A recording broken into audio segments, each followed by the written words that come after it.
Hello, friends. If you're curious about the movie The Twilight Saga, New Moon, released in 2009, you're in the perfect place. Don't forget to give this video a quick like, it really helps us out. And if you're new here, hit subscribe to stay updated on all the latest movie deep dives. Let's jump right in.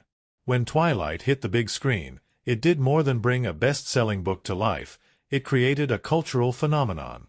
Teen romance, dark fantasy, and forbidden love collided into a story that had fans lining up at midnight, screaming at every glance between Bella Swan and Edward Cullen. But when New Moon came into the picture, everything shifted. The second chapter of the saga wasn't just a continuation, it was a descent. A darker, deeper, more emotional spiral that pulled audiences into heartbreak, supernatural danger, and the first real test of Bella's love. The sparkle had dimmed. The stakes had grown. And for the first time, the world of Twilight wasn't just about a love triangle. It was about loss. New Moon takes everything we thought we knew about Bella and Edward's relationship and shatters it in the first act. It begins with a dream, an omen. Bella sees herself aged and gray, standing beside her forever young vampire boyfriend.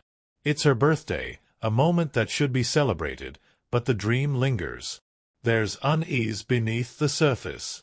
And then, in a flash of crimson and chaos, everything changes. During her birthday party at the Cullen house, Bella gets a paper cut while opening a gift. Just one drop of blood is all it takes. Jasper, still fighting his thirst, loses control and lunges. Edward steps in. Blood spills.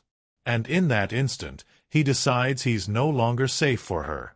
The love that once protected her now feels like a threat. Without warning, Edward disappears. Not just from the room. From her life. The Cullen family packs up and vanishes, leaving Bella alone, hollowed out, staring into the forest that once held so much magic. She chases after him, calling his name, but he's gone. And what follows is one of the most emotionally raw montages in any teen fantasy film. Bella, sitting by her bedroom window, watching the seasons change around her as months slip by. Her silence becomes deafening. Her pain becomes a presence of its own. But New Moon isn't just about heartbreak. It's about transformation. As Bella grieves, she discovers a new form of escape: adrenaline. Cliff diving, motorcycle riding, danger itself becomes her way of feeling something, anything. And strangely, every time she gets close to death, she sees him. Edward. Not in flesh but in vision. A voice. A phantom. A warning. Her mind creates these hallucinations of him, begging her to stay safe. And though it's not real, it becomes her lifeline. This is where Jacob Black steps out of the shadows. Jacob, the once boy next door, re-enters Bella's life as her emotional anchor. He's warm where Edward was cold. He's grounded where Edward was ethereal. And for the first time, Bella laughs again. She breathes. They rebuild a friendship from the ashes of her despair, and just when it seems Jacob could be more than just a friend, the supernatural world creeps in once again. Jacob disappears, sick, feverish, angry. And when he returns, he's changed. Literally. Jacob is now a shapeshifter, a protector of his people, part of a werewolf pack sworn to defend their land from vampires. The twist hits hard. Bella's pain and recovery now clash with another layer of danger. The boy who was saving her is now part of a world filled with claws and fury.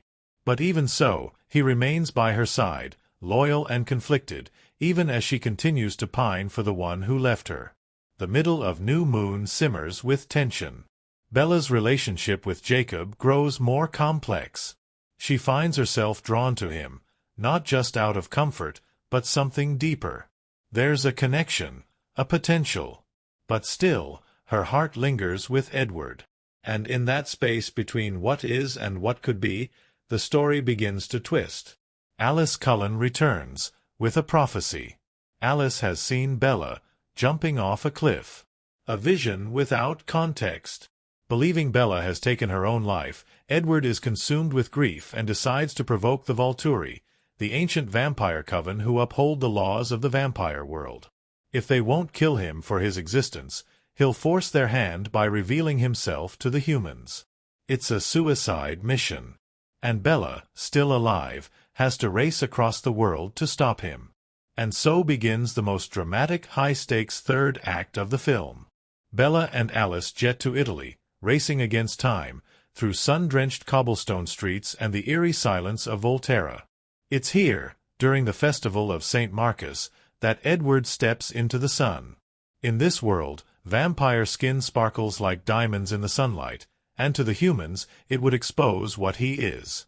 Bella sprints through the crowd, and in a single iconic moment, hurls herself into his arms before he can be seen.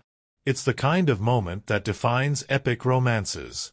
Not just a reunion, but a resurrection, but their troubles aren't over. The Volturi aren't easily persuaded. They summon Edward, Bella, and Alice into their lair, a Gothic throne room guarded by ancient power and unblinking eyes. Arrow, the unnerving leader, reads Edward's thoughts with a touch. He's intrigued by Bella. Why can't he read her mind? Why is she immune to vampire abilities? She's human, but not ordinary. A decision must be made. Bella either must be turned, becoming one of them, or she must die to protect the secret of their world. After intense negotiation and more than a few scares, they're released, but the warning is clear. Bella can't stay human forever. Back home, everything changes again. Edward vows never to leave Bella again, admitting that his earlier departure was a lie meant to protect her. But now the truth is out. She's part of the vampire world, like it or not. And then comes the final twist. Jacob appears, hurt and angry. The supernatural love triangle is officially born. Edward, Jacob, Bella. 3 hearts, 1 choice, and a future clouded with uncertainty. And with that, the movie fades to black, but not before delivering its final line. Edward, looking into Bella's eyes, asks her to make a decision. Not about him. Not about Jacob. About eternity. Marry me. Cue gasps. Cue screams in theaters. Cue the fandom split that would divide Team Edward and Team Jacob forever. New Moon is a film that surprised many. It took its characters out of the comfort zone and forced them into grief, rage, and impossible choices. The sparkling fantasy of Twilight gave way to something rawer, heavier. It asked its audience, what happens after the fairy tale ends? What do you do when the love you thought would last forever walks away? How far are you willing to go to bring it back? The film's biggest twist wasn't just Edward leaving, it was Bella finding herself in the aftermath. Learning who she is without him. Learning who she could be with someone else. And learning that the world she's now a part of is far more dangerous, ancient, and complicated than she ever imagined. From the emotional score to the haunting visuals of Italy's catacombs, from the brooding forests of Forks to the thundering paws of the werewolf pack, New Moon expanded the Twilight universe in bold new directions. It laid the groundwork for wars to come, alliances to break, and choices that would echo through eternity. This is not just a story of vampires and werewolves. It's a story about change. About how pain transforms us. About how the heart breaks, heals, and sometimes breaks again. And through it all, Bella remains at the center. Flawed, impulsive, but deeply human. Caught between 2 impossible loves and a destiny she never asked for. And that's just the beginning. The first thing you feel is the shift. Gone is the golden haze of a first love found in secret corners and forest glades. Now, there's a heaviness, a shadow cast over every familiar street in Forks. Bella Swan wakes on her 18th birthday, and for anyone else, that might be a day of celebration. Cake, presents, a few too many candles. But for Bella, the day feels like a countdown. Another year older while Edward Cullen, the immortal vampire she loves, stays forever frozen at 17. Her nightmare from the night before lingers with her, her aged reflection standing beside him, her face wrinkled, time moving only for her. That fear stays with her long after she wakes, and it only deepens as the day unfolds. At school, things appear normal enough. Bella's friends greet her with warmth, and Edward, as always, stands apart, beautiful, unreadable, completely hers.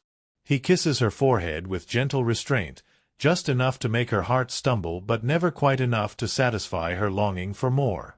The Cullens, polite and poised as ever, watch from the sidelines like guardians from another world. The tension isn't overt, but it simmers beneath the surface. They don't celebrate birthdays. They don't eat cake. But tonight, for Bella, they'll make an exception. At the Cullen house, everything is set. Alice, bright and enthusiastic, has decorated the space with candles and flowers.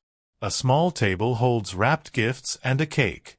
Bella's discomfort with attention is obvious, but she tries to hide it. She slices open a present, the paper giving way under her fingers, and then a slip. A paper cut. Just one. It happens in a blink. Jasper, always on edge, loses control at the scent of blood. He lunges, eyes black with hunger.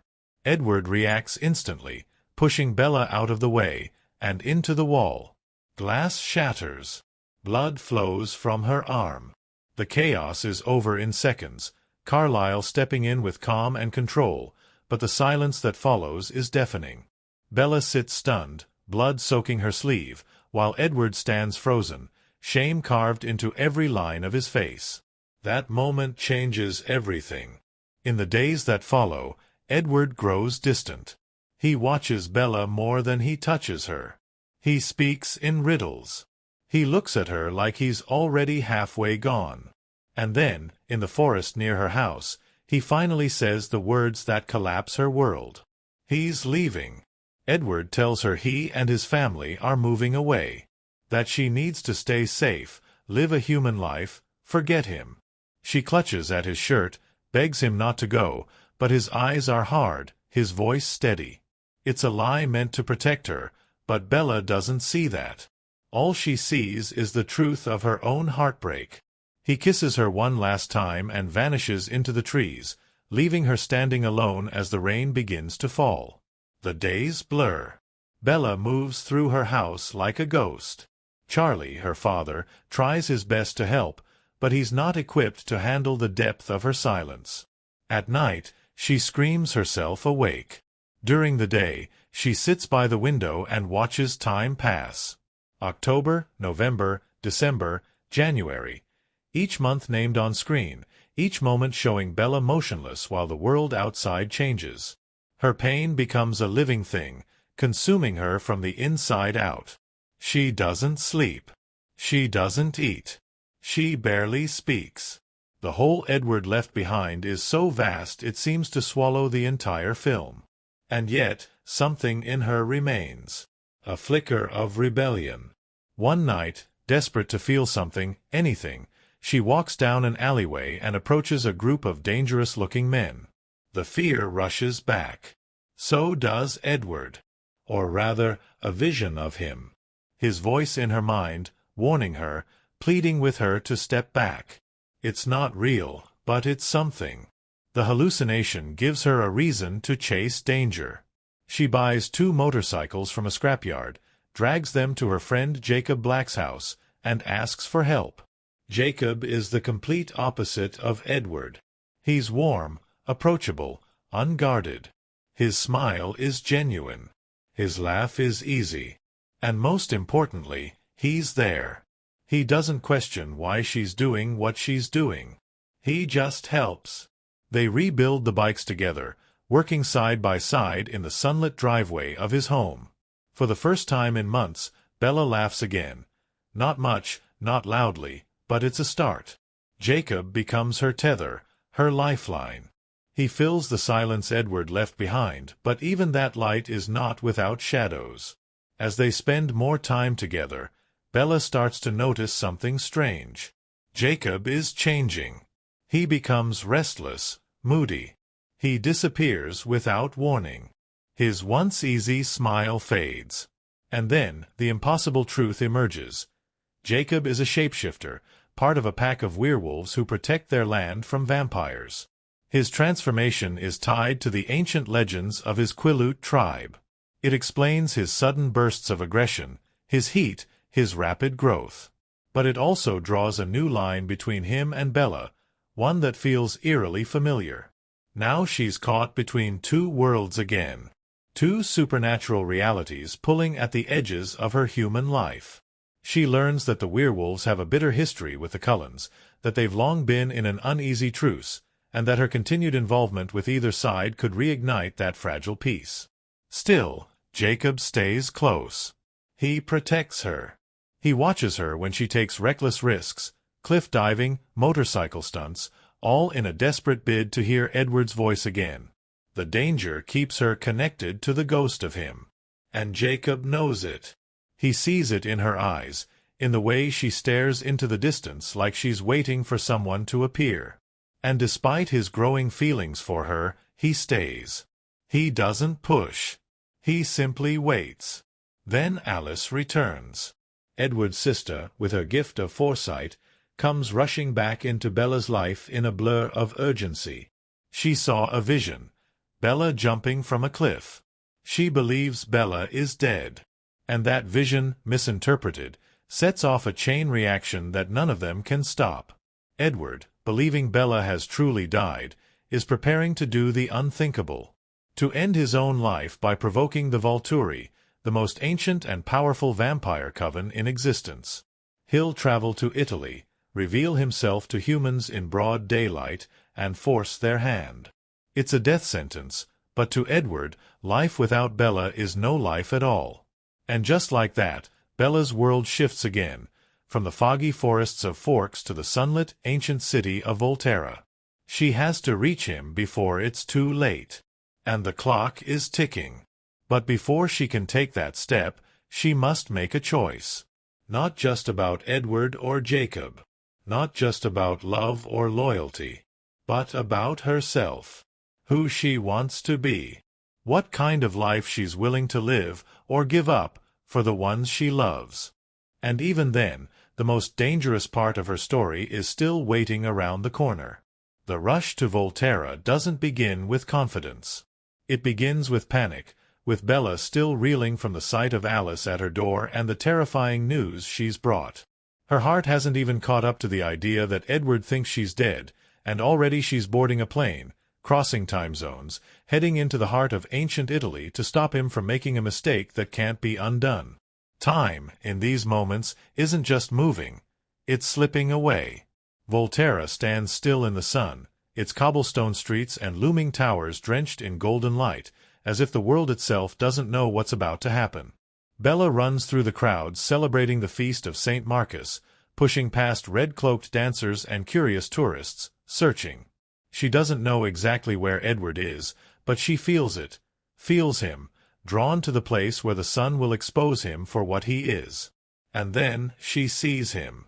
In the underground chamber of the Volturi, where sunlight never reaches, Edward has already begun to say his goodbyes. He's removed his shirt, standing barefoot under the light shaft that's just inches away, ready to step forward and reveal his glistening vampire skin to the unsuspecting humans outside. He believes it will be quick. That the Volturi, those ancient enforcers of vampire law, will kill him before he can cause too much damage. That this is the only choice left. And then Bella crashes into him. She slams into his chest with such force that for a heartbeat, he thinks she's a hallucination. His hands grasp her face, disbelieving, his eyes wide, uncertain if this is joy or torment. But she's real. Breathing. Alive. And for the first time in what feels like centuries to him, Edward realizes just how wrong he was. How close he came to ending something that still had so much life left in it. But it's not over. Because in Volterra, nothing is simple. The Volturi appear, Ero, Marcus, and Caius, the ancient leaders who rule with quiet menace and unsettling civility. They're intrigued by Bella, especially Ero, whose touch allows him to read every thought someone has ever had. Except he can't read Bella.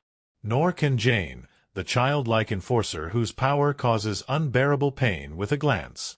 Bella is immune, and that immunity fascinates them. They present Edward and Bella with a decision. Bella cannot remain human. She knows too much about their world, and secrecy is law.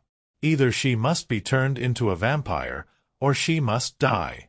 Alice steps in, revealing a vision she's had. Bella, eyes red with thirst, immortal. That vision is enough to satisfy the Volturi, but not without a warning. If the Cullens don't follow through, they will be hunted. So the group returns to Forks. But the emotional fallout is far from over. Bella is no longer the girl Edward left in the woods. She's tasted fear, loss, and longing in ways she never expected. And though Edward has returned, nothing is quite the same. Their reunion is filled with both passion and hesitation. He explains why he left, his belief that her life would be safer without him, but the damage has been done. Still, her love for him remains unshaken, and her desire to join his world burns brighter than ever. This time, she's the one making a demand. She wants to become a vampire. The Cullen family meets to vote. It's not a decision they take lightly. Carlyle, as always, supports her wish with understanding. Esme, warm and loving, agrees. Alice, having seen the future, votes yes. Rosalie hesitates, her voice edged with personal regret. Emmett finds excitement in the chaos of it. Jasper keeps his words brief, but sincere. When the final votes are tallied, Bella has her answer. They will do it. But not yet. Not until after graduation. Edward, however, is not convinced. He still clings to the hope that Bella will change her mind, that she'll choose a normal life, grow old, have a future untouched by blood and immortality. She insists. He relents, but offers a condition of his own. Marriage. The word hangs in the air between them. Not just as a romantic gesture, but as a turning point. Bella, who never envisioned herself as a bride, is suddenly faced with a future she both desires and dreads. It's the price of forever, and she's willing to pay it. But not everyone is ready to let her go that easily. Jacob returns, angry and betrayed. Bella's brush with death, her escape to Italy, her deepening bond with the Cullens, all of it stings. He loves her. Always has. And now, he sees her slipping into a world that he cannot follow. The tension between Edward and Jacob erupts. They stand toe-to-toe, supernatural power humming between them. But Bella stands between them, pleading. She doesn't want violence. She wants peace. And in doing so, she makes her choice known. Jacob, devastated but respectful, steps back. Still, the danger isn't gone. The Volturi's warning lingers like a storm cloud. Their patience has limits, and their eyes are always watching. The promise that Bella will be turned can't be delayed forever. Every day she remains human is a risk. Every heartbeat draws her closer to a reckoning. And within Bella herself, something else has shifted. She's no longer afraid. Not of vampires, not of immortality. Her fear has changed shape. Now, it's the fear of losing time. Of growing older while Edward stays frozen. Of leaving the door open for tragedy to strike again. She sees every human moment, school dances, birthdays, family dinners, as borrowed time. Her desire to change, to become like Edward, is no longer just about love. It's about control. About never having to be left behind again. Yet, even as her world begins to stabilize, Jacob remains on the edge. Their bond hasn't broken. If anything, it's evolved. She dreams about him. She thinks about the what-ifs. The quiet life that could have been, the warmth he offers, the future he represents. He's the path she didn't take, but a part of her still looks over her shoulder. Edward knows this. And it unsettles him. Because Bella's heart may belong to him, but Jacob's presence is undeniable. The triangle is no longer theoretical. It's real. It's raw. And it promises more conflict, more choices, in the days to come. As the school year draws to a close, Bella stands at the threshold of everything. Her human life, still half-lived, beckons for a farewell. Her vampire future, filled with unknowns, waits with open arms. The love between her and Edward is deeper now, forged in distance and sacrifice, but it's not without shadows. And Jacob's gaze, always watching from the tree-lean, reminds her that love isn't always simple. Sometimes, it's a choice that must be made over and over again. And still, the final word hasn't been spoken. The film ends not with action, but with intention. Edward, his eyes locked on hers, poses the question that seals the future. Marry me. No explosions.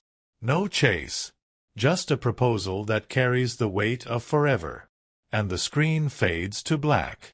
The journey that began with a chance meeting in a biology class has spiraled into something far greater than either Bella or Edward ever expected. Love tested by time. Friendship challenged by transformation. A girl, once ordinary, now standing at the precipice of something eternal. What happens next isn't just a continuation. It's a reckoning. At the center of the Twilight Saga, New Moon is a girl lost in the fog of her own heartbreak. Bella Swan is not the same girl we met in Twilight. In this second chapter, she's fractured, unraveling, and yet strangely stronger for it.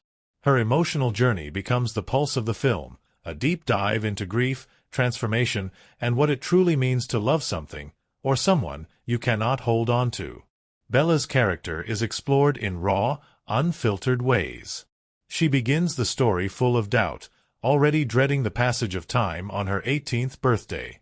The idea of growing older terrifies her, not because of vanity, but because every candle on her cake becomes a symbol of the growing distance between her and Edward Cullen. He remains eternally 17. She does not. This fear reveals so much more than a simple romantic worry. It tells us that Bella clings tightly to the things she loves. That her idea of forever isn't just a fairy tale dream, it's an emotional necessity. When Edward leaves, we see Bella spiral into a kind of quiet collapse. Her silence is not empty. It's weighted. And the film doesn't brush past her pain with quick montages or light-hearted rebounds. Instead, it lingers. It lets us sit in the raw, paralyzing stillness that loss can bring. Her months of withdrawal are perhaps the most honest portrayal of a teenage heartbreak put to screen. But beneath her blank stares and sleepless nights lies a girl still deeply feeling. Still searching. Still hoping. And then there's Jacob. Jacob Black in New Moon is no longer the cheerful, easygoing kid with a crush. He becomes a powerful force, emotionally, physically, and symbolically. His arc is about awakening. About rising into something more. Not just into his werewolf identity, but into his strength, his anger, and ultimately, his restraint. Jacob is warm where Edward was cold, present where Edward vanished. He holds Bella through her grief, offering her a friendship that hums with deeper feelings. But what makes Jacob so compelling is not just his romantic interest in Bella, it's how aware he is of what she truly needs. He knows, even in his quietest moments, that she's still in love with someone else. Still haunted. And yet he stays. He fixes her broken bike. He brings her out into the sunlight. He smiles, even when it hurts. And when he transforms into a werewolf, he doesn't brag about it. He warns her. He distances himself to protect her, the same way Edward did, but without deceit. Jacob becomes the symbol of a path Bella could take, a life still rooted in humanity, still full of warmth, family, and laughter. But that path remains just out of reach because Bella's soul, fragile as it is, still beats in time with Edward's absence. Edward, despite being gone for most of the film, is never really absent. He exists as a voice in Bella's mind, a hallucination born of adrenaline and danger. His appearances are laced with longing and urgency. He becomes a ghost, not just to Bella, but to the audience. His absence is felt so strongly that when he finally returns, it's like air flooding the lungs after holding your breath. But Edward's return isn't triumphant. It's tragic. He comes back to die. Edward's decision to provoke the Volturi, believing Bella is dead, is rooted in his deepest flaw, his inability to believe he deserves happiness. He sees himself as a curse to Bella, a danger, a mistake. So when he thinks she's gone, he believes the only option is to follow her. In doing so, he reveals a vulnerability so raw, it changes how we see him. He is not the untouchable vampire prince. He's a boy aching for peace. And when he sees Bella again in Volterra, his walls shatter.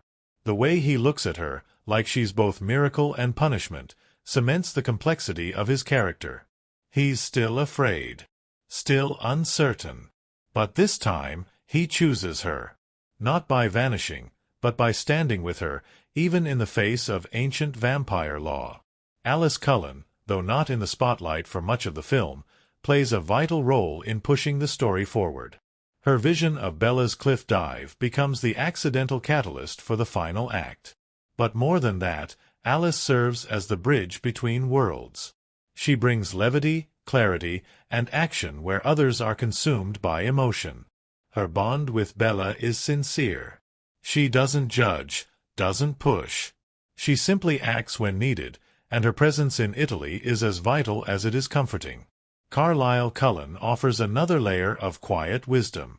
His calm, his compassion, and his steadfast morality ground the Cullen family, even when the supernatural stakes are sky-high. He treats Bella's injury during the birthday incident not with panic, but with grace. His acceptance of her wish to become a vampire comes not from thrill or pressure, but from understanding.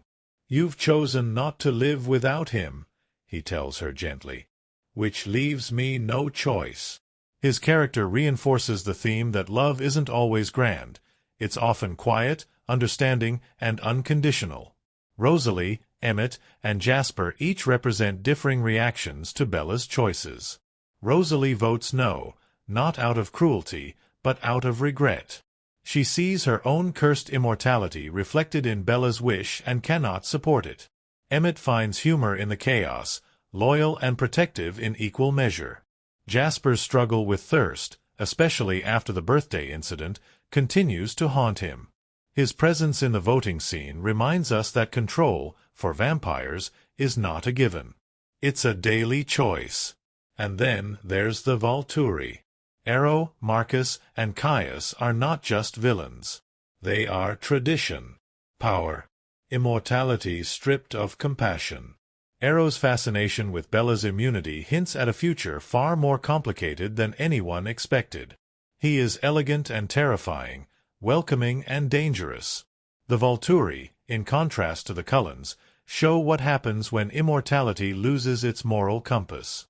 Their presence in the story marks a shift from personal stakes to global ones. The world is expanding. The threats are no longer just emotional, they're political, ancient, and inescapable. Charlie Swan, Bella's father, offers perhaps the most grounded performance in the film. His helplessness in the face of Bella's heartbreak is devastating. He doesn't know what to say, how to fix it. But he keeps trying. His attempts to reconnect with her, pizza nights, stern warnings, even the threat of sending her back to her mother, are rooted in love. He doesn't understand the supernatural world, but he understands grief. And in a story filled with vampires and werewolves, Charlie remains a symbol of normalcy. A lighthouse flickering in the storm. Even the minor characters, the werewolf pack, the classmates Bella drifts away from, the humans blissfully unaware of the looming supernatural war, contribute to the texture of this world. Each one reflects a piece of Bella's fractured identity. The world she's leaving behind, and the one she's hurtling toward. Even the minor characters, the werewolf pack, the classmates Bella drifts away from, the humans blissfully unaware of the looming supernatural war, contribute to the texture of this world. Each one reflects a piece of Bella's fractured identity. The world she's leaving behind, and the one she's hurtling toward. By the end of the film, every character stands on a new edge. Bella is no longer passive. She's making choices now. Difficult ones. She's not asking for permission to love Edward. She's demanding a future with him, even if it means losing her humanity. Edward is no longer running. He's present, vulnerable, ready to stay, even if it terrifies him. Jacob, bruised and heartbroken, steps back, but not without a silent promise that he's not gone. The Cullens are no longer in hiding. They've drawn the attention of the Volturi, and the world is watching. And Bella? She's standing between two lives. Two boys. Two versions of herself. Human or immortal. Love or safety. Fire or ice. In New Moon, the characters do more than advance a plot. They live. They breathe. They ache. They reflect the parts of ourselves that long, that fear, that choose love even when it breaks us. They aren't just pieces on a supernatural chessboard. They are mirrors of every messy, emotional decision we make when faced with the impossible. And as they take their final steps off the screen, one thing is certain. None of them are done changing yet. Sometimes, the strangest parts of a film don't happen in front of the camera. They're not the dramatic cliff dives or the glittering vampires standing in Italian sunlight. They're the quiet, chaotic, often hilarious moments that unfold just out of frame. And with the Twilight Saga, New Moon, a movie drenched in longing, shadows, and ancient covens, you might expect the production to be solemn, focused, maybe even moody. But peel back the veil, and you'll find a set buzzing with quirks, unexpected challenges, and behind-the-scenes stories that are stranger and more entertaining than fiction. Let's start with one of the most surreal transformations in film history. When Taylor Lautner was told that Jacob Black would undergo a dramatic physical transformation in New Moon, he didn't just nod and wait for prosthetics. He hit the gym. Hard. Between Twilight and New Moon, Lautner put on over 30 pounds of muscle to keep the role. Studio executives were skeptical. They considered recasting, unsure if Lautner could embody the older, more imposing Jacob. But Lautner trained relentlessly, eating every 2 hours, lifting weights 7 days a week, and doing martial arts on top of that. By the time he arrived on set for the sequel, he looked so different that Kristen Stewart actually gasped when she saw him. Her reaction was so genuine, it became the emotional blueprint for how Bella would respond to Jacob's new appearance. But Lautner's transformation wasn't the only thing that made the set feel like an alternate reality. During filming in Vancouver, the cast became the center of an international storm. Fans camped outside the hotel for days, hoping to catch a glimpse of Robert Pattinson, Kristen Stewart, or Lautner himself. It got so intense that security had to set up barriers around the entrances and rotate cast members through different lobbies to throw off paparazzi. At one point, a group of superfans rented a room in the hotel directly across from the set just to watch from their balcony with binoculars. The production crew nicknamed them the Forks Watchers. The intensity wasn't limited to the fans. The weather itself seemed to have its own dramatic flair. While filming the infamous cliff dive scene, nature decided to play director. The ocean at the filming location on Vancouver Island was freezing, with waves far rougher than expected. Though Kristen Stewart's dive was done with a stunt double, Stewart did film parts of the aftermath herself in the water. The cold was so severe that she couldn't speak properly between takes. Her teeth chattered too violently. In one blooper reel, the crew can be heard shouting for extra blankets and soup while Stewart, still soaked, attempts to deliver her lines with a straight face and a shiver. And then there was Volterra, or rather, the Italian town of Montepulciano, which stood in for it. Despite Volterra being the location in the book, the production team chose Montepulciano because of its cinematic layout and sun-drenched piazzas. But filming in an actual historical town came with its own challenges. Locals were thrilled, but logistical chaos followed. Ancient stone streets were not built for film equipment. Every dolly track had to be padded to avoid damaging the ground. Drone shots were approved only under tight restrictions, and every moment of filming was watched by Italian officials with walkie-talkies. The most striking scene, the Festival of St. Marcus, was filmed with over 1,500 Italian extras. All dressed in red cloaks, they filled the town square under a blazing sun. The temperature climbed past 90 degrees, and many of the cloaks were made of heavy, non-breathable fabric. Production assistants had to pass out bottles of water between takes and station medics around the plaza. One crew member later joked that the vampires might have been more comfortable than the extras that day. In fact, one of the cloaked extras passed out in the middle of a wide shot, and the footage had to be cut around them so that their sudden disappearance wouldn't be noticed. Robert Pattinson, despite his brooding on-screen presence, was known for causing bursts of laughter on set. He hated watching himself during playback and often joked between takes that Edward Cullen looked like a haunted statue. During one scene in Italy, after filming a particularly emotional line, he whispered, "Did that sound like Shakespeare, or just indigestion?" prompting the entire crew to lose it. His dry humor became a balancing force against the film's emotional intensity. Kristen Stewart, in contrast, was more method. She immersed herself deeply in Bella's grief during the earlier scenes and found it hard to shake the heaviness.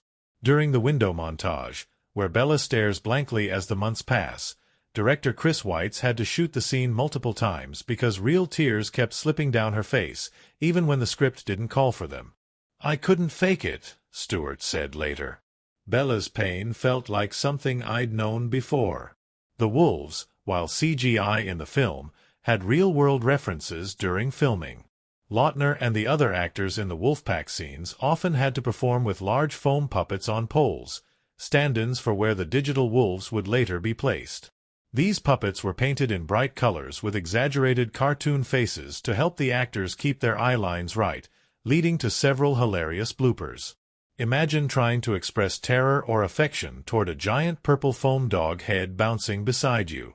Lautner once accidentally high-fived one of the stand-in wolves out of pure exhaustion, causing the entire scene to be reset. And then there was the makeup. Transforming vampires into porcelain-skinned, eternally youthful beings was no easy task. The Cullen actors had to arrive hours early to get their base makeup, contacts, and wigs applied.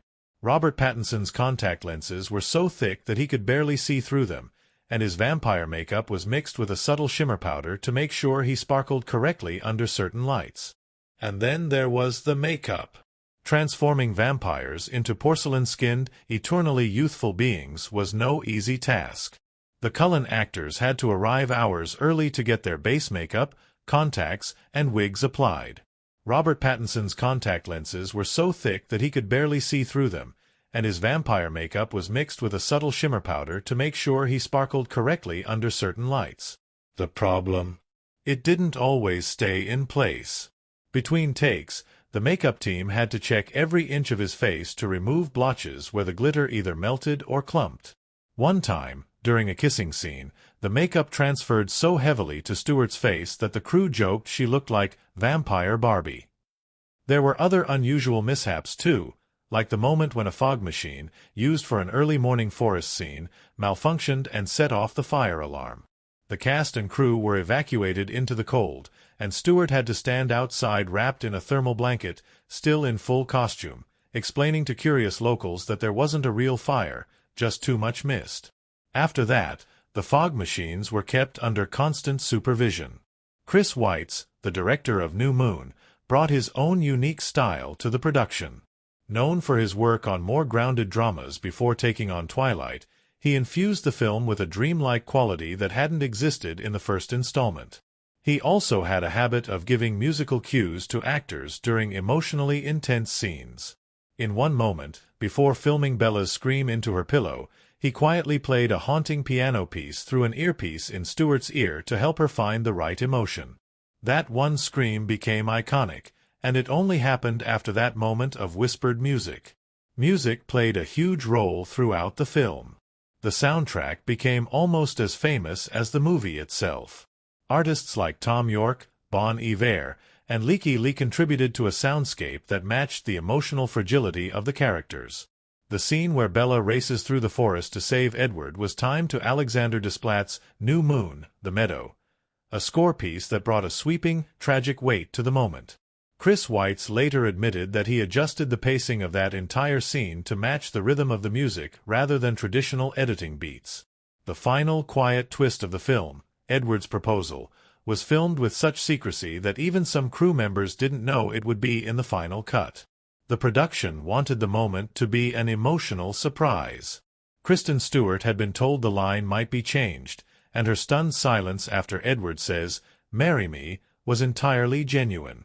Pattinson had practiced the line only a few times, and when he said it in character, the tension in the room shifted.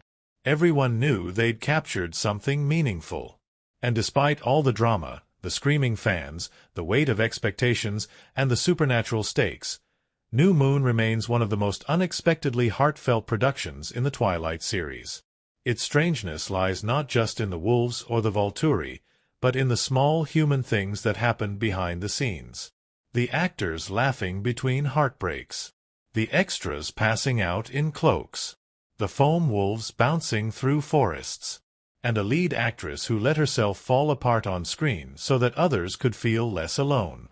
Because that's what makes New Moon so strangely beautiful beneath all its glitter and growls.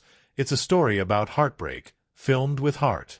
And sometimes, the strangest facts are the ones that reveal the most about why a movie matters.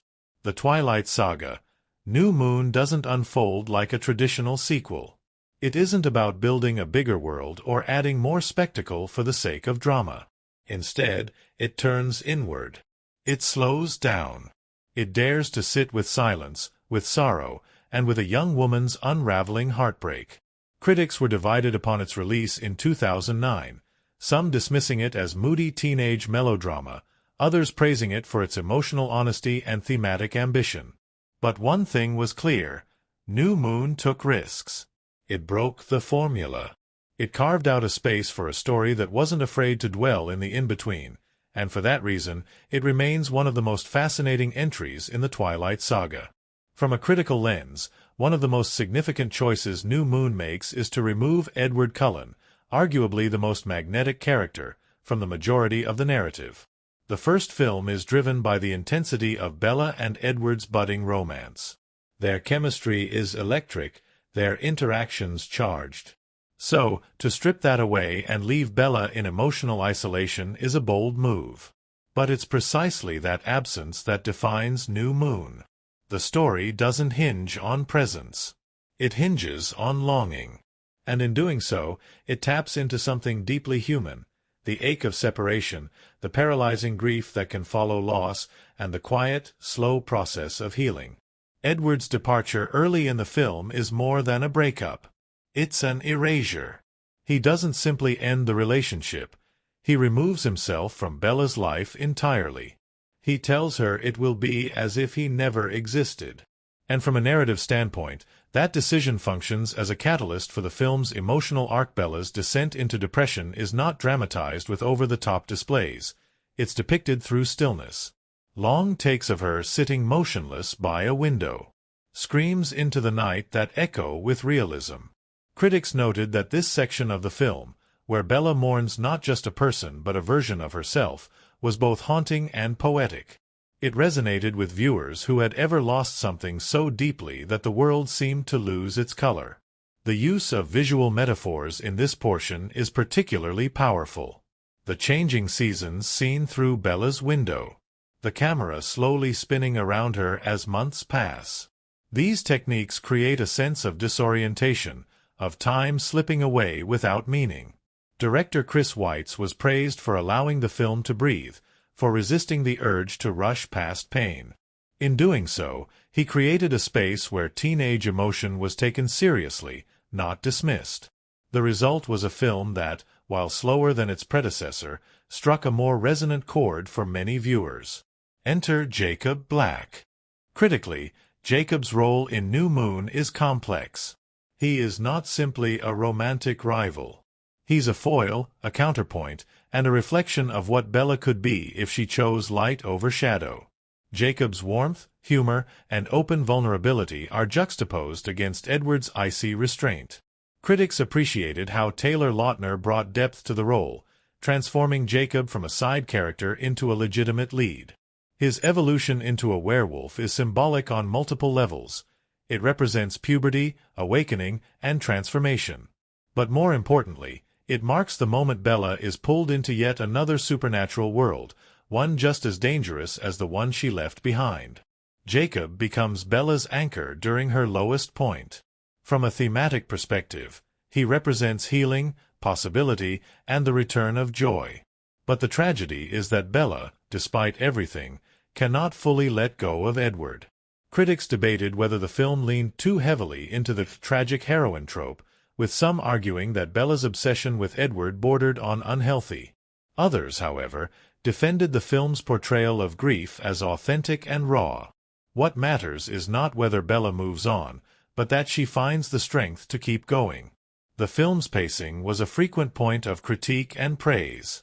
While some found the middle section slow, others recognized its intentional stillness as a form of immersion.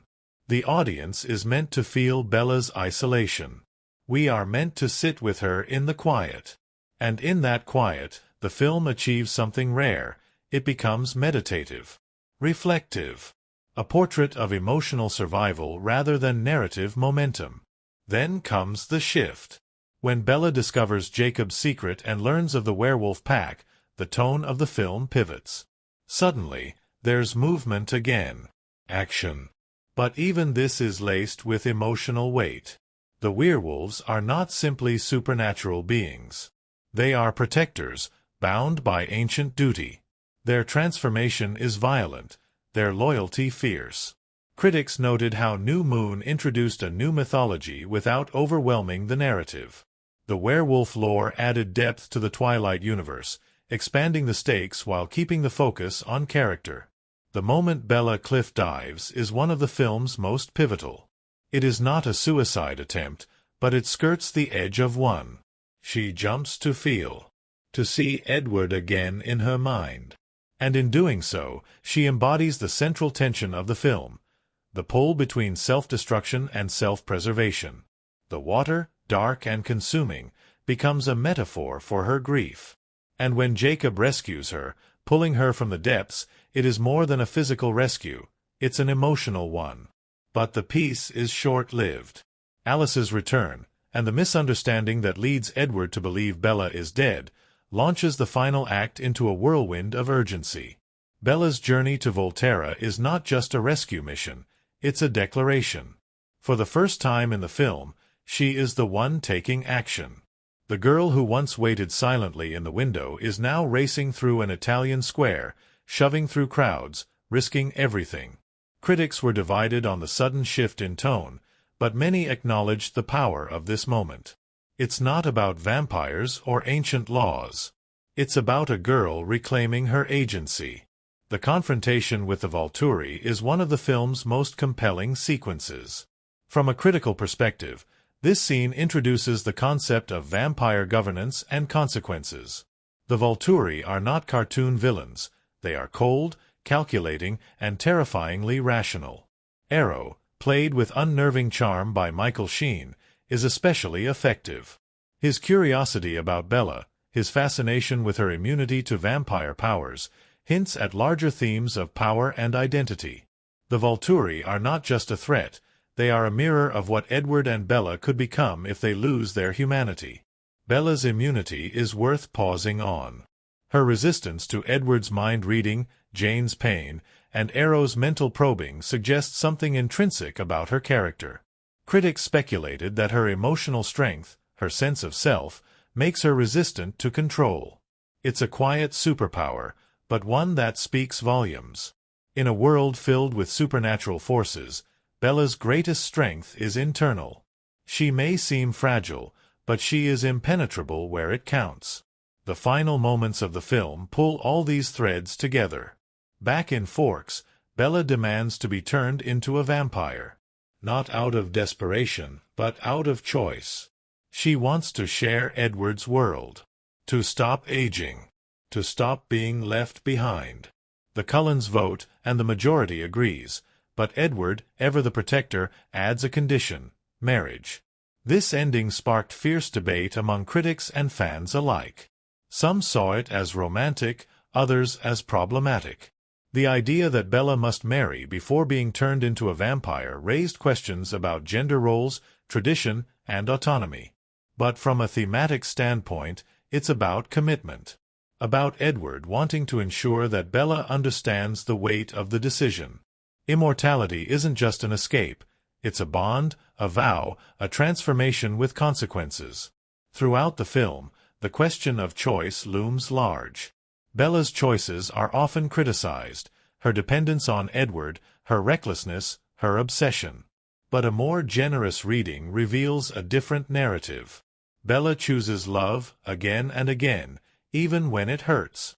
She chooses to feel deeply, to risk everything. And that choice, in a world of half-measures and hesitation, is radical.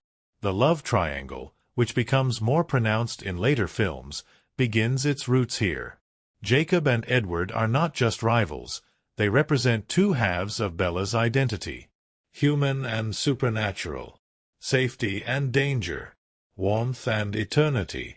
Critics recognized that the film wasn't just setting up a romantic conflict, it was externalizing an internal one. Bella isn't choosing between boys. She's choosing between lives.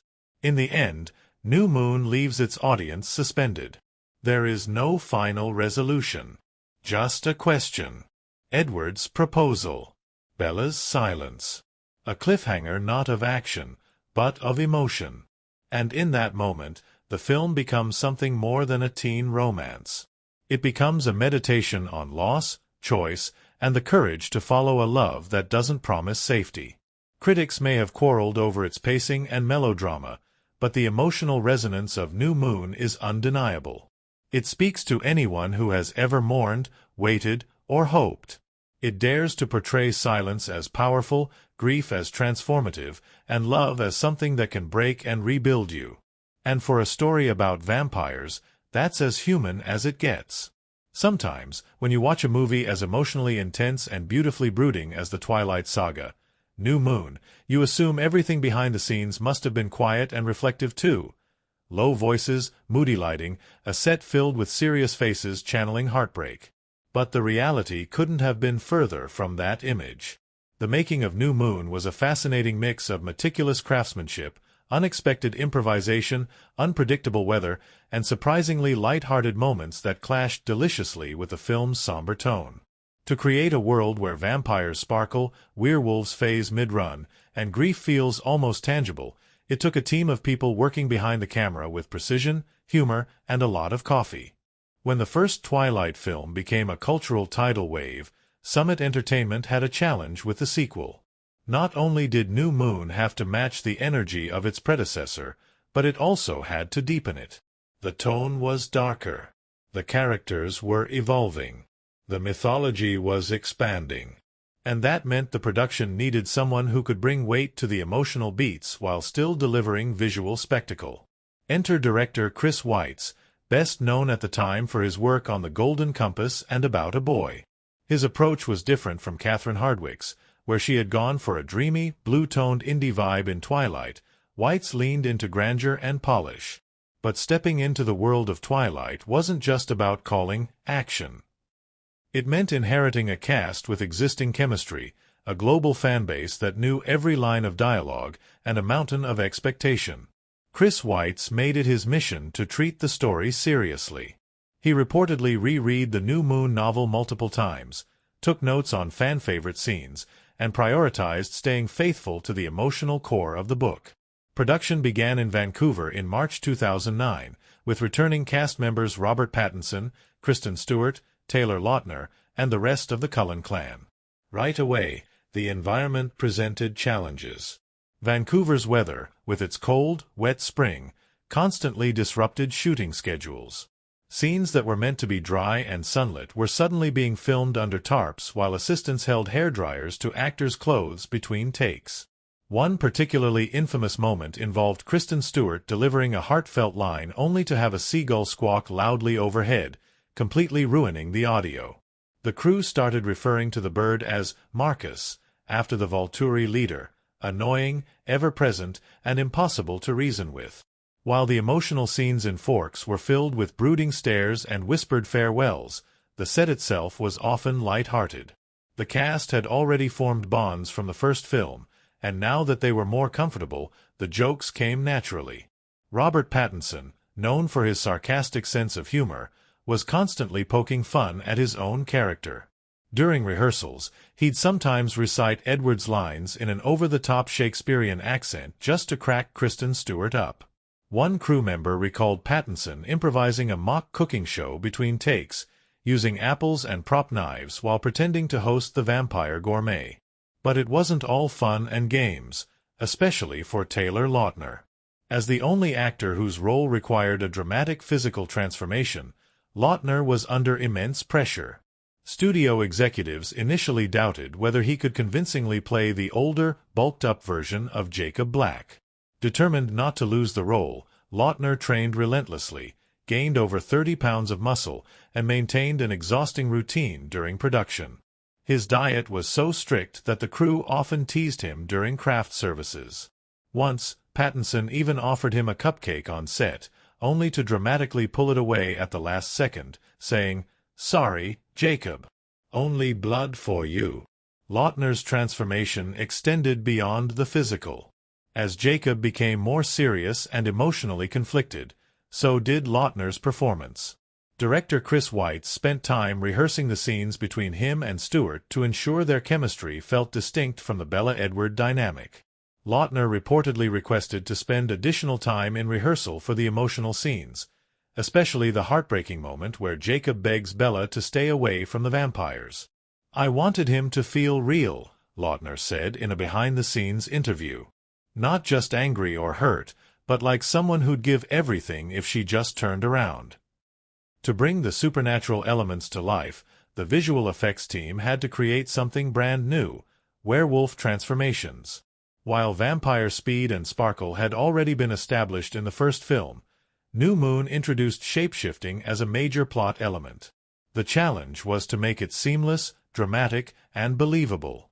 Visual effects supervisor Susan McLeod led the team behind the werewolves, studying real animal movements and blending them with exaggerated, almost mythic proportions. The transformation scenes took months to render, with animators spending countless hours on fur texture, muscle shifts, and digital interaction with real environments. But since the wolves were CGI, actors often had to perform with nothing but placeholders: foam models, tennis balls on sticks, or crew members in motion capture suits. One particularly surreal image from the set shows Lautner passionately arguing with a 6-foot-tall gray puppet on a pole, representing another werewolf. The crew couldn't keep straight faces. It became an unofficial rule to avoid watching during takes if Foam Wolf Jacob was in the scene. Filming in Montepulciano, Italy, brought a completely different energy. Unlike the rain-soaked forests of Forks, Montepulciano was sunny, historic, and visually breathtaking. But it also presented unique challenges. The town square, which features prominently in the climactic Volturi sequence, was covered in ancient stone, uneven and tricky to navigate during running scenes. Kristen Stewart had to sprint barefoot across the square for the shot where Bella stops Edward from stepping into the sun. The only problem? The stones were scorching hot from the sun, and after a few takes, her feet were nearly burned. Crew members scrambled to rig cooling mats between takes and even tried applying cooling gel to the soles of her feet. The scenes with the Volturi brought a new tone to the franchise. The lair, vast, gothic, and bathed in muted reds, was one of the most elaborate sets built for the film. Michael Sheen, cast as the unsettlingly polite Arrow, brought unexpected enthusiasm to the role. In fact, the cast often remarked that Sheen's performance was so eerie and animated that it was hard not to break character during his scenes. Dakota Fanning, in contrast, was all icy composure. Her portrayal of Jane, with barely a flicker of expression, had crew members calling her the quiet assassin. Even off-camera, Fanning was known for staying focused and serene. She would smile sweetly after a take, then slip seamlessly back into Jane's chilling persona. Another fascinating tidbit: the final scene of the movie, Edward's proposal, was so secretive that it was filmed on a closed set with minimal crew. The filmmakers were desperate to avoid leaks, knowing that this cliffhanger moment would send fans into a frenzy. Kristen Stewart wasn't even given the final line in the script until the night before. When Pattinson finally delivered "Marry Me," her surprised expression was very real. It captured the breathless anticipation that had been building for the entire film. Costuming also played a crucial role in creating the mood of New Moon. For Bella, the clothing was designed to reflect her emotional state. Muted tones, layered textures, and subtle shifts as she moved from despair into renewed purpose. For the werewolves, costume designers leaned into tribal symbolism while keeping their looks practical. Lots of denim, neutral tones, and sleeveless tops to allow room for the transformations. The Volturi costumes, by contrast, were a masterclass in Gothic luxury. Long cloaks, high collars, and rich velvety fabrics created an aesthetic that felt ancient and otherworldly. The actors reportedly felt like they were in another era every time they walked onto the Volturi set. Music, as always in the Twilight universe, was a key emotional thread. Composer Alexander Desplat was brought in to score New Moon, bringing a more melancholic orchestral feel than the first film's edgier tracks. The haunting piano theme that plays during Bella's cliff jump became iconic, weaving through the film's most emotional moments. And the curated soundtrack, featuring artists like Bon Iver, Tom York, and Leaky Lee, was carefully chosen to echo the story's themes of longing and loss. Chris Weitz personally oversaw the music choices, even timing some of the edit cuts to musical cues rather than traditional beat sheets. Despite all the effort and artistry, the production wasn't immune to missteps. During one night shoot, a prop blood pack meant to simulate injury during a werewolf scene exploded prematurely, splattering a camera lens with red dye. The crew had to halt filming for over an hour while they cleaned and recalibrated the shot. The scene never made it into the final cut, but the story of the blood-burst herd round Vancouver became a crew legend. And yet, in the end, all of it came together. The emotional weight, the technical challenges, the fan fervor, and even the foam wolves. New Moon managed to transform all of it into something haunting, beautiful, and surprisingly tender. It wasn't just a sequel.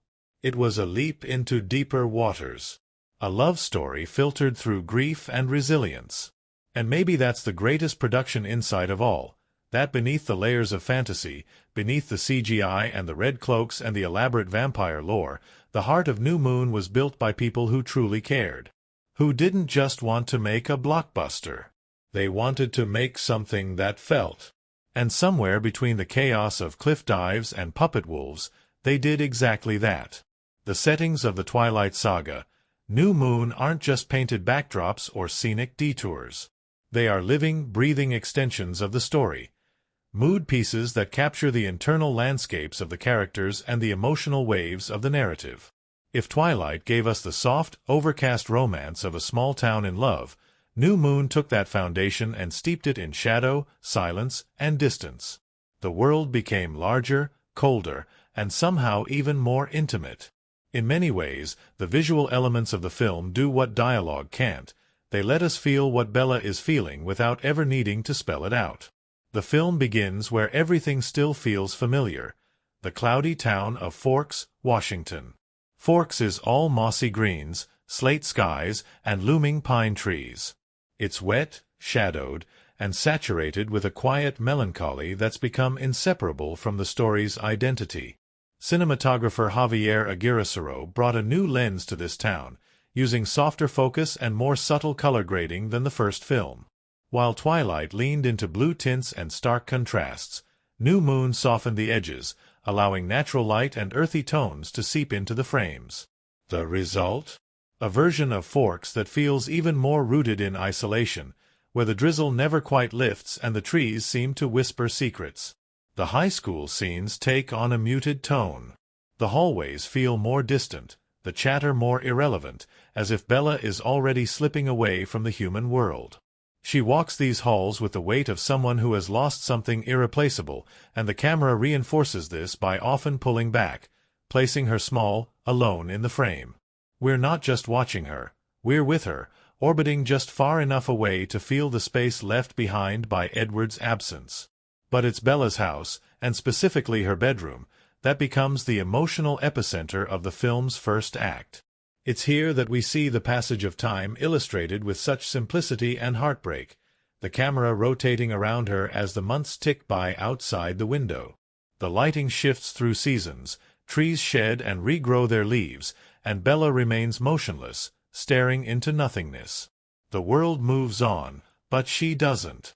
The room becomes a kind of emotional prison, a sanctuary for her sorrow.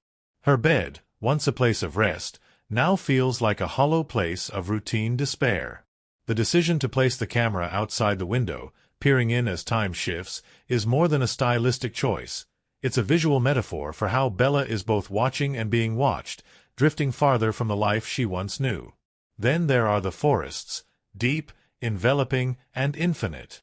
In New Moon, the forests of Forks take on a different role. Where they once represented escape and intimacy, now they become arenas of heartbreak and searching. When Edward leaves Bella, it's in the woods. His final words are whispered under the looming canopy, and Bella, desperate to chase after him, stumbles through branches and moss before collapsing in silence. The forest seems to swallow her, literally and symbolically. The camera lingers above her body, curled in the fetal position on the forest floor, as if nature itself is holding her grief. These woods also become Jacob's territory, where Bella learns to ride motorcycles, where she begins to smile again, where danger and healing exist in equal measure. The contrast is striking. In Edward's scenes, the forest is cold and emotionally distant.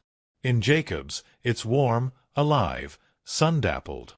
Same place, completely different energy. It's this juxtaposition that speaks volumes about what each character represents in her life. As the story shifts and Bella's emotional journey deepens, the setting begins to change. La Push Beach, with its rugged coastline and crashing waves, becomes a visual representation of Bella's internal turmoil. The ocean is vast, unpredictable, and dangerous, just like the choices she begins to make. When Bella dives off the cliff, the water becomes a character of its own. It swallows her, drags her down, spins her in darkness. The underwater cinematography here is breathtaking, not just visually, but emotionally. Her limp body floats through blue silence, her hair moving like seaweed, her expression blank. It's haunting and beautiful, a literal plunge into the unknown. And yet, the world outside keeps calling her back. Jacob pulling her from the water isn't just a physical rescue, it's a break in the silence, a re-entry into the world of feeling. And then, with barely any warning, the tone changes entirely. Bella and Alice fly to Italy. The camera opens up. The sky is brighter. The color palette warms dramatically. We move from cool Pacific Northwest blues to the golden, sun-kissed hues of Montepulciano, the stand-in for Volterra. These scenes feel like they belong to another film, one with high-stakes espionage and mythic undertones. The cobblestone streets, historic architecture. These scenes feel like they belong to another film, one with high-stakes espionage and mythic undertones. The cobblestone streets, historic architecture, and sweeping aerial shots give us a sense that Bella is no longer in her world. She's stepped into something older, more dangerous, and filled with history. The Festival of St. Marcus, with its sea of red-cloaked villagers, is a visual spectacle. The decision to dress every extra in crimson not only creates a sense of ritual and tradition, but also reinforces the vampire lore, blood, sacrifice, ancient customs. Bella running through that crowd, dressed in neutral tones, is like watching a thread of desperation moving through a tapestry of centuries-old elegance. The camera moves with her, fast and close, making the viewer feel the urgency in every step. The contrast between her movement and the stillness of the crowd heightens the tension, and when she finally finds Edward, shirtless and glowing in the sun, it's as if time freezes. Inside the Volturi's lair, the film's visual tone shifts once more. The lighting drops. The world narrows.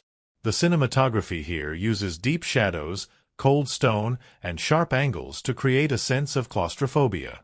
This is a place of judgment, and the camera never lets you forget it. Arrow's throne room is bathed in a muted red glow, reflecting both power and danger. The way light plays on the ancient stone walls, casting long shadows behind the Volturi, turns even quiet conversations into scenes of suspense. Throughout all of this, the cinematography makes clever use of space. In Forks, everything feels tight, intimate, and closed off. In Italy, it expands, almost overwhelming the characters with grandeur. And inside the Volturi chamber, the space closes in again, but with menace instead of grief. The film mirrors Bella's emotional journey with these changes in visual language. From isolation to immersion. From darkness to light and back again. Sound design and music also play vital roles in defining the film's settings. Alexander Desplat's score is delicate and mournful, filled with piano melodies that drift like smoke. In the woods, you hear the wind. In Bella's room, the silence is nearly total, punctuated only by the occasional creak of furniture or the whisper of a turning page.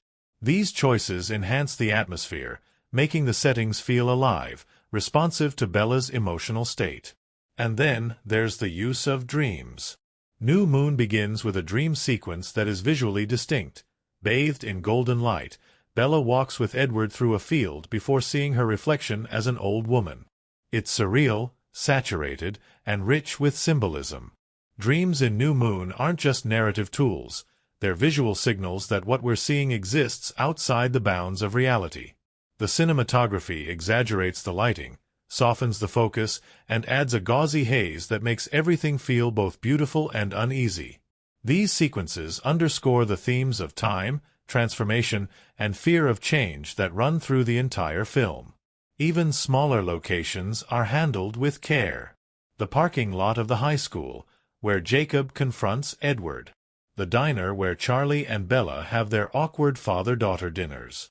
The mechanic's shed where Jacob fixes up the bikes. These places ground the story. They offer breath between the fantastical elements, reminding us that Bella's world still has one foot in the real. They're filmed with more natural light, less dramatic angles, intentionally underplayed to allow the emotional moments to shine. What New Moon does so well, perhaps better than any other film in the series, is use its settings to reflect its characters. Forks becomes a mirror of Bella's sorrow. The forest becomes her battlefield.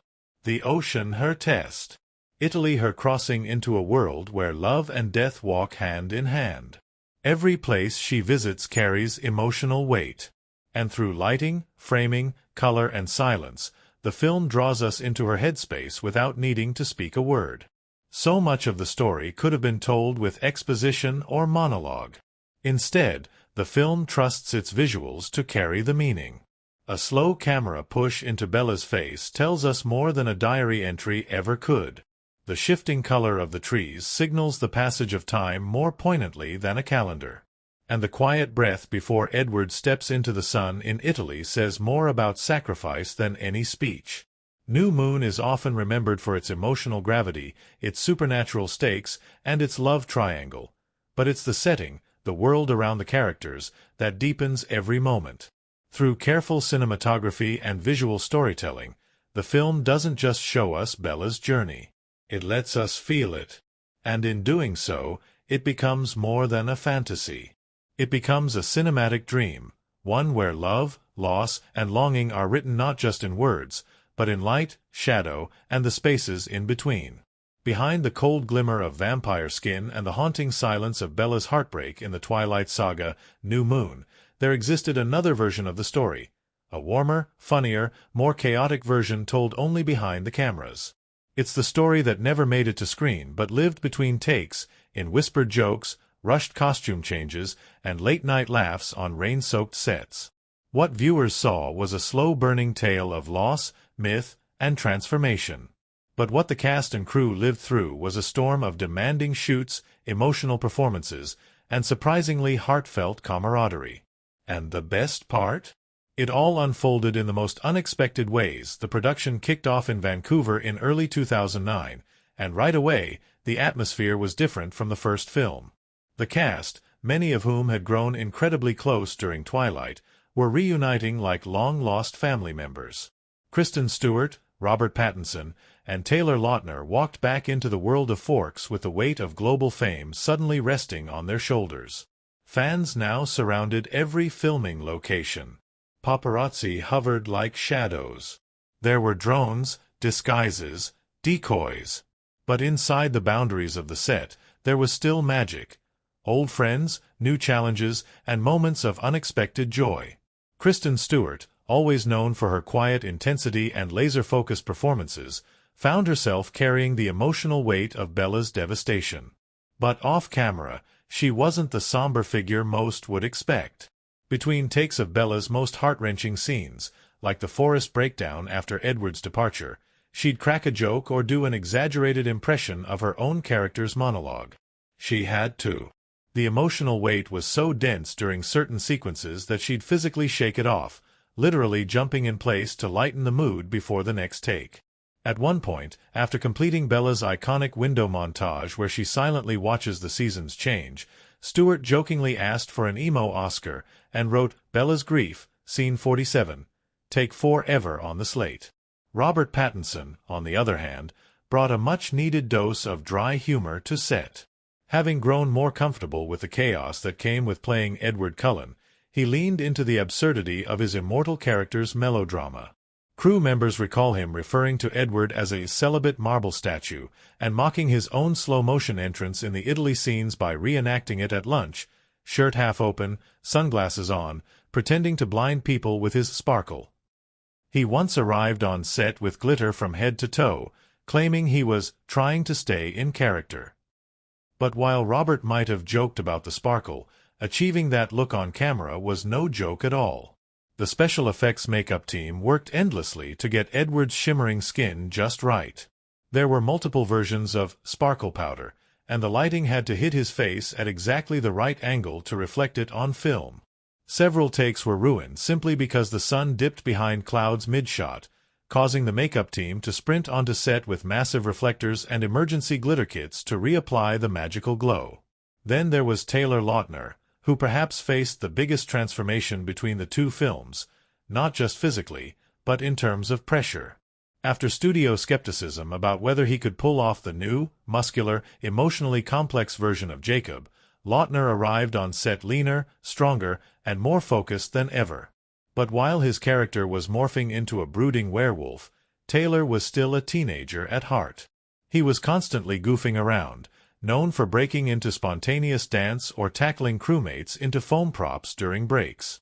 During one scene, where Jacob is meant to storm away in frustration after a confrontation with Bella, Lautner slipped on a patch of moss and fell flat on his back. The take was ruined, but the laughter was priceless. Even Kristen Stewart couldn't keep it together. They called it Jacob's dramatic exit, with bonus belly flop. Despite the fun, the production was filled with unique challenges. Weather was one of them.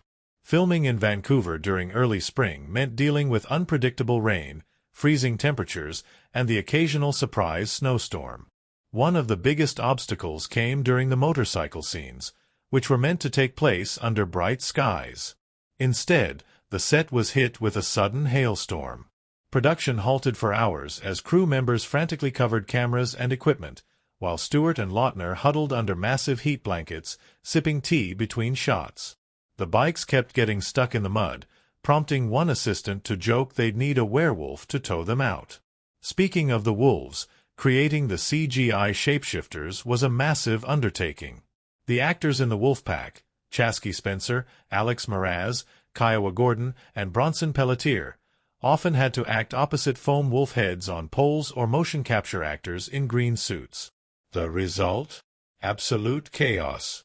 Imagine delivering an intense, emotional monologue to a grown man in neon spandex, grunting and growling for reference. At one point, a crew member wore a wolf mask on set just to lighten the mood, howling during serious rehearsals and getting fake Alpha of the Day awards made from aluminum foil and gaffer tape. The emotional beats of the story, especially Edward's goodbye in the forest, required enormous precision. That scene, where Bella chases Edward into the trees only to collapse after he leaves, had to be filmed in near silence to capture the rawness. But the location posed problems. The mossy forest floor was covered in ants, and during one take, Stewart flinched mid-performance after one crawled up her sleeve. The take was beautiful, until she yelped, slapped her arm, and broke character with a loud, "Get off me!" The director, Chris Weitz, reportedly laughed so hard he almost had to stop production for the day. Weitz himself became a quiet legend on set. His calming presence was appreciated by the cast, especially in contrast to the frenzied energy surrounding the Twilight phenomenon. He was known for giving subtle direction, never raising his voice, and letting actors try multiple takes if they needed to find their rhythm. During Bella's cliff jump sequence, he personally climbed into the water in full clothing to demonstrate the timing of her fall, earning applause from the wet and freezing crew. Another little-known detail?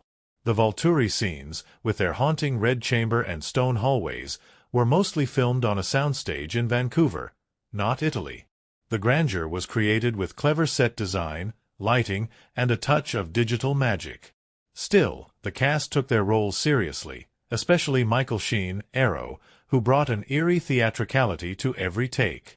He once stayed in character during an entire lunch break, addressing crew members as "Dear Mortal," and pretending to sniff catering dishes suspiciously. Dakota Fanning's transformation into Jane was another moment of production awe. Her makeup process was swift compared to others, but her quiet presence on set was striking. The young actress had such a commanding effect during her scenes that even seasoned crew members admitted to being a little spooked when she stared directly into the camera with those bright red contact lenses. Perhaps the most surprising part of the production was the cast's bond. What was often marketed as a story of romantic tension and supernatural conflict was, behind the scenes, a story of deep friendship. Late-night cast dinners, movie marathons in hotel rooms, inside jokes, and heartfelt encouragement kept the long days manageable. There was even a cast tradition. Whoever flubbed the most lines in a week had to wear a ridiculous prop item, like Edward's glittery jacket or Jacob's wig, during lunch. Lautner was a frequent offender, mostly because he kept making Kristen Stewart laugh during emotional scenes. And when it came time to shoot the proposal scene at the end of the film, a moment that had been shrouded in secrecy, the entire crew held their breath. The scene was intimate, quiet, and loaded with anticipation. Only a skeleton crew was allowed on set. Stewart and Pattinson rehearsed in silence, and when Pattinson finally delivered Edward's line, "Marry me," there was a stillness afterward that lasted long beyond the cut. Some crew members admitted later they teared up. And as soon as cut was called, Stewart laughed, shook her head, and said, "You really waited until the last possible second to ask that, huh?" Filming New Moon wasn't easy. It was long, cold, and emotionally taxing. But it was also filled with moments of laughter, connection, and the shared understanding that they were part of something bigger than themselves. The crew became family. The cast grew closer.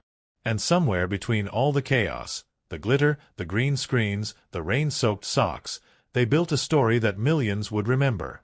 Because behind every quiet moment of Bella staring into the woods, there was someone holding a boom mic while trying not to sneeze. Behind every slow-motion wolf run, there was an actor in a green suit tripping over a tree root. And behind every heart-wrenching goodbye, there was a world of people making it real. That's the real magic of New Moon, not just the story it tells on screen, but the one that unfolded behind it. The one built on dedication, patience, shared dreams, and the laughter that held it all together. The heart of the Twilight Saga. New Moon beats slower than its predecessor. It's more delicate, more bruised, and it doesn't shy away from the ache of longing or the silence that grief carves into someone's life. What appears at first to be a supernatural romance with vampires and werewolves at war quickly reveals itself to be something far more intimate. Underneath the fangs, the cliffs, the sparkling skin, and the ancient covens, there's a story steeped in themes that cut deep: loss, identity, transformation, and the fragility of time. And within those themes, New Moon finds its soul, using symbolism not just as decoration, but as the quiet language of the film's emotional weight. This duality is reflected visually in the settings. The Pacific Northwest is damp, cold, and intimate, perfect for quiet heartbreak. Italy, by contrast, is wide, sunlit, and theatrical, perfect for drama and revelation. When Bella returns to Forks after Volterra, the world closes in again. But she is different now. The contrast in setting reflects the internal changes she's gone through. It's not just a change in location. It's a change in soul. One of the more subtle yet profound themes in New Moon is resilience. Bella is not a typical heroine. She doesn't wield weapons or cast spells. She's not physically powerful or strategically cunning. But she endures. She keeps feeling, keeps choosing, even when it would be easier to go numb. Her strength lies in her vulnerability, in her ability to stay soft in a world that keeps cutting. The theme of resilience shows itself in how she emerges from her grief, not magically healed, but slowly rebuilt. Her willingness to jump into the unknown, time and time again, is not recklessness. It's bravery. And finally, there's the theme of love, not the sweeping, fairy tale love of most fantasy stories, but the jagged, complicated love of growing up. Love that confuses you. Love that leaves. Love that makes you question who you are. New Moon dares to say that love isn't always kind. It can wound. It can walk away. And still, it's worth chasing. That's why Bella's journey feels so personal. She doesn't just want to be with Edward because he's handsome or immortal. She wants to belong to something bigger than herself. To matter. To choose and be chosen, even if the choice defies logic. The film uses its symbols, its color palette, its music, and its silences to build an emotional landscape that lingers long after the credits roll.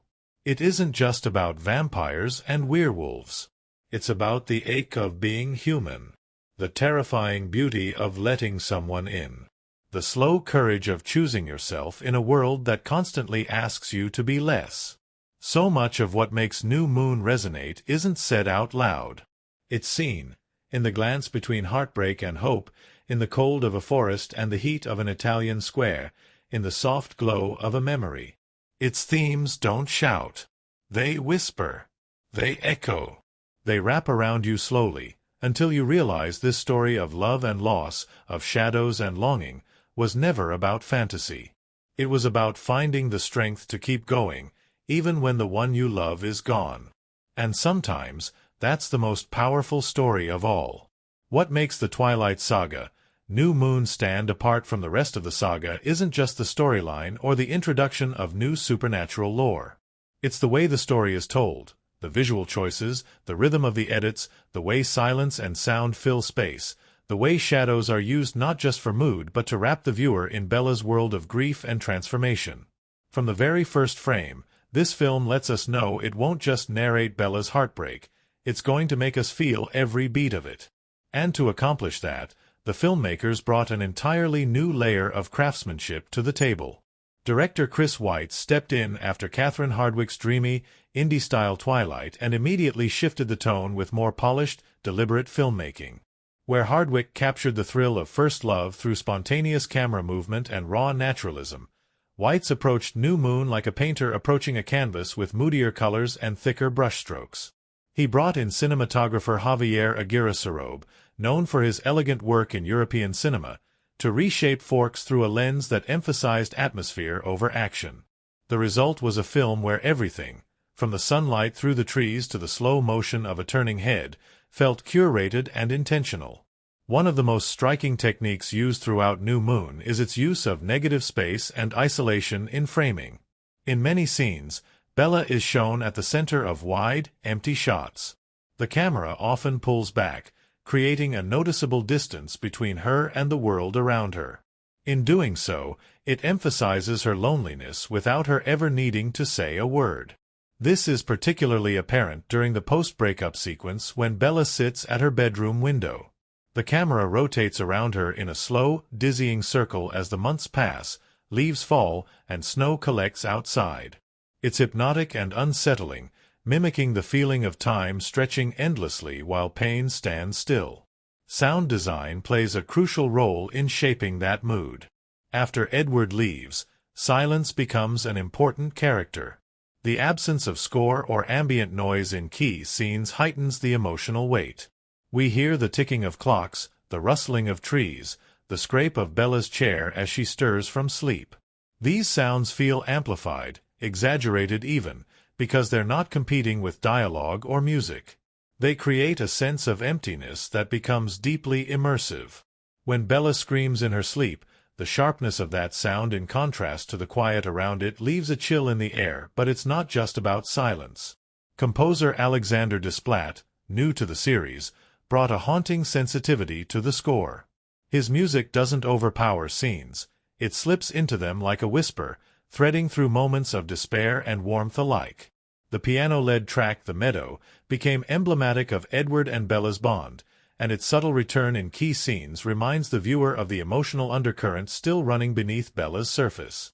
Desplat's score is restrained yet deeply moving, a perfect sonic partner to the film's visual stillness. The film also makes notable use of slow motion, but sparingly, and only when it counts.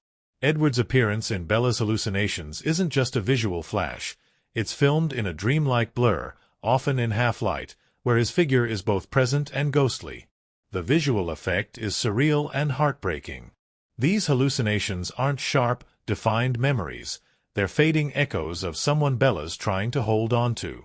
The visual softness of Edward's appearances, combined with the slow, aching music, makes these moments feel like they're slipping through her fingers even as she reaches for them. Cinematography-wise, New Moon relies heavily on natural light to create authenticity. But it also uses shadows in clever ways. The forests of Forks are drenched in muted greens and browns, often backlit to give the trees a halo of fog. These choices help the supernatural elements feel grounded.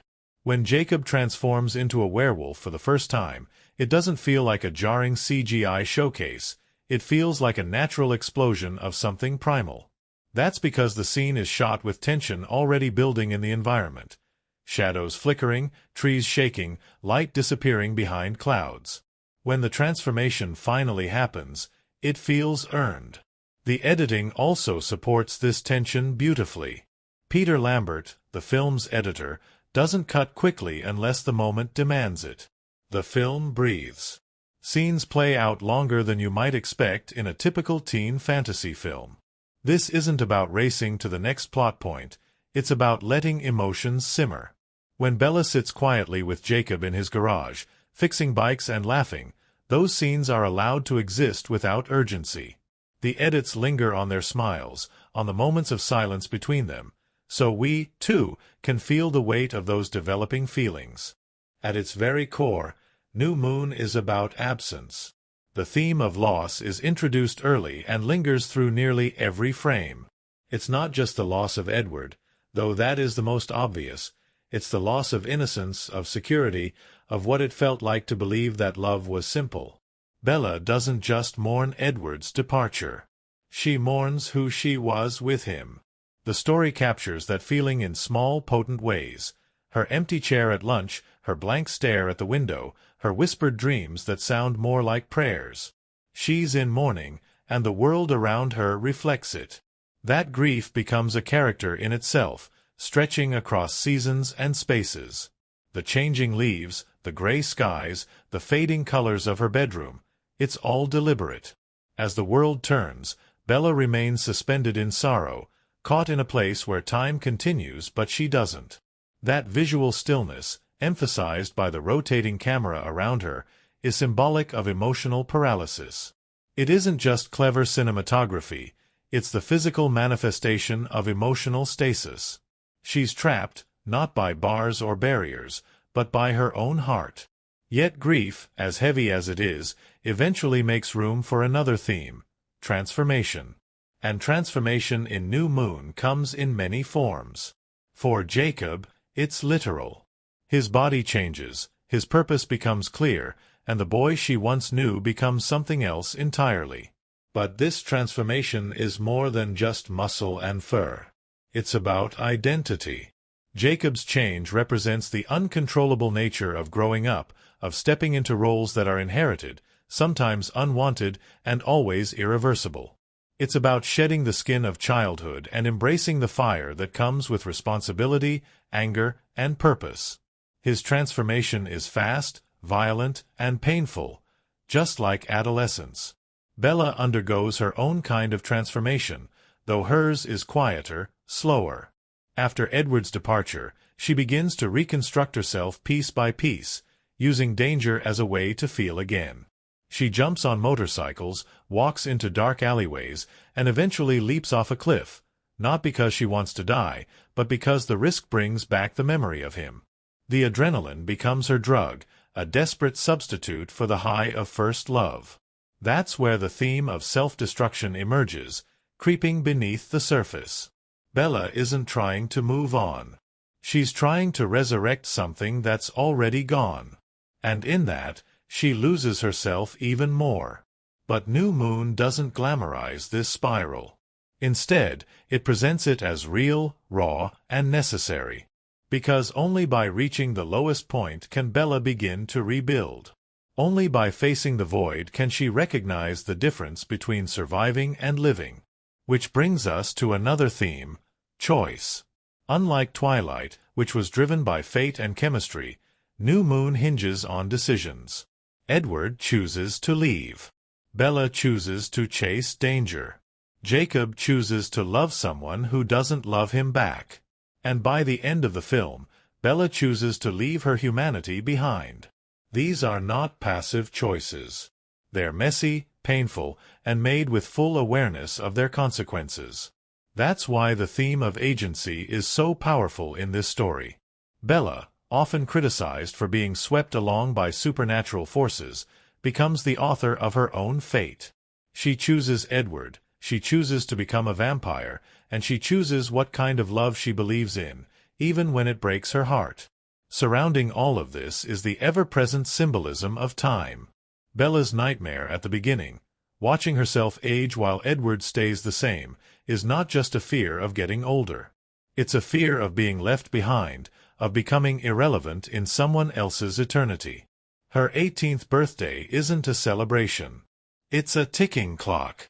Every hour she stays human, Edward remains forever beyond her reach. That fear drives nearly every decision she makes, and it's reinforced through subtle visual cues. Clocks in the background, the slow fade of daylight, the constant reminder that her time is moving forward while his does not. Time becomes the antagonist, chasing her even as she tries to freeze it. The Volturi symbolize another kind of permanence, one that's ancient, rigid, and terrifying. They represent a world where time has stopped, not in a romantic sense, but in a suffocating one. The stone walls, the cold eyes, the throne of red velvet and discipline, it's all a warning of what immortality without love looks like. They are what Edward fears becoming. They are what Bella risks becoming. And in that contrast lies one of the film's sharpest tensions. Immortality is not a gift. It's a responsibility. It's a weight. And the symbolism of the Volturi, perfect, still, and utterly devoid of compassion, asks whether eternity is worth the price. Color symbolism plays a significant role in conveying emotion, too. In Forks, everything is desaturated. The grays, greens, and browns bleed into one another. Bella's wardrobe reflects her state of mind, muted, washed out, fading. But when she dreams, or remembers Edward, or sees his image during her adrenaline highs, color floods back in. It's most evident during the Italy scenes, where Bella runs through the festival of St. Marcus. There, red becomes a dominant symbol, not just of danger or blood, but of passion, sacrifice, and rebirth. The sea of red cloaks worn by the crowd is both beautiful and ominous, a visual reminder of the vampire world's seductive and brutal nature. Even physical objects carry symbolic weight. Bella's scrapbook, the motorcycle, the scar from the paper cut at her birthday party, they all serve as emotional totems. The scrapbook, filled with memories, is a visual representation of her clinging to the past. The motorcycle is both her escape and her self-harm. And the scar, a small mark on her skin, is proof that love, especially this kind, always leaves something behind. Something visible. Something lasting. The theme of duality also runs strong in New Moon. Edward and Jacob. Life and death. Human and vampire. Choice and destiny. The characters are constantly navigating opposing forces, and Bella is caught in the middle. Her love for Edward is intense, eternal, and filled with longing. Her connection to Jacob is warm, real, and full of potential. One offers forever. The other offers now. And through them, the film explores the duality of love itself, the kind that consumes you and the kind that heals you, the kind that breaks you and the kind that puts you back together.